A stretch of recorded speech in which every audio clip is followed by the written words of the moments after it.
Okay guys, so a basic wrist prep routine for you here. You're going to place your hands under your shoulders, lock the elbows and turn the pit of the elbows slightly forward. Ground through all of the knuckles, pressing down into the mat, and we're going to raise the heel of the palm to perform what is essentially a calf raise for the wrists. Nice and slow on the way down, controlling that last portion of the movement where you're getting a stretch, and then squeezing up into this short position as high as possible at the top. You can repeat this for 5 to 10 reps, and then we're going to perform the same thing with the fingers fanned outwards. Still straight elbows, still pressing through the floor, pushing through the inside index finger knuckle especially. Again, 5 to 10 reps like this, nice and slow, really emphasizing that last little bit before we touch the ground. Same again, turn the hands to face backward, repeat. Make sure that all of your knuckles are pressing into the ground evenly. There's an element of rotation here, so sometimes that means that one side will lift, 5 to 10. And then we turn in so the palms kind of face each other. Pressing up again, index finger knuckle especially.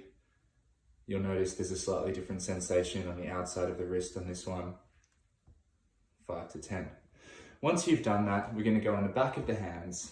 And from the back of the hand, what we're going to try and do is grab to make a fist. Squeeze as hard as you can. Once you've squeezed, lengthen and press through the ground to see if you can lock out your elbows. And then relax, open up again.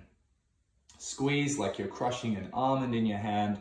Press, try and lengthen the elbows, and then relax again. So we're going to do this squeezing and pressing, and then relaxing 5 to 10 times.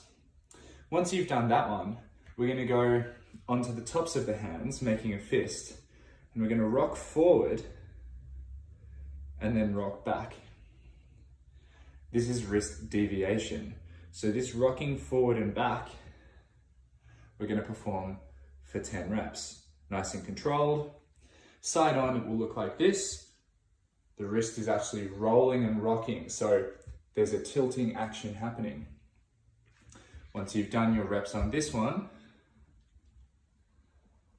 we're going to move on to a closed fist with the hand cupped over the top, pressing into the wrist. From here, starting with your bent elbow, you're going to try and straighten the elbow without letting the fist come undone. That's the purpose of this grounding hand. It's quite an intense stretch in the outside of the wrist. We're going to hold this for 20 to 30 seconds. Go as far as you can, and then if you lock out, turn the pit of the elbow to face forward. Repeat on the other side. Curl, grab, ground, and pin down the wrist, leaving enough room to move through the forearm.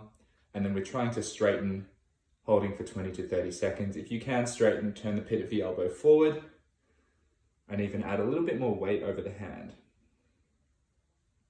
Good, and hold.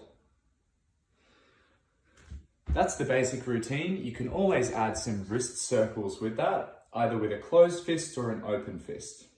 With all of these movements, the more muscular tension you can create, the less work the passive structures of the joint will have to do.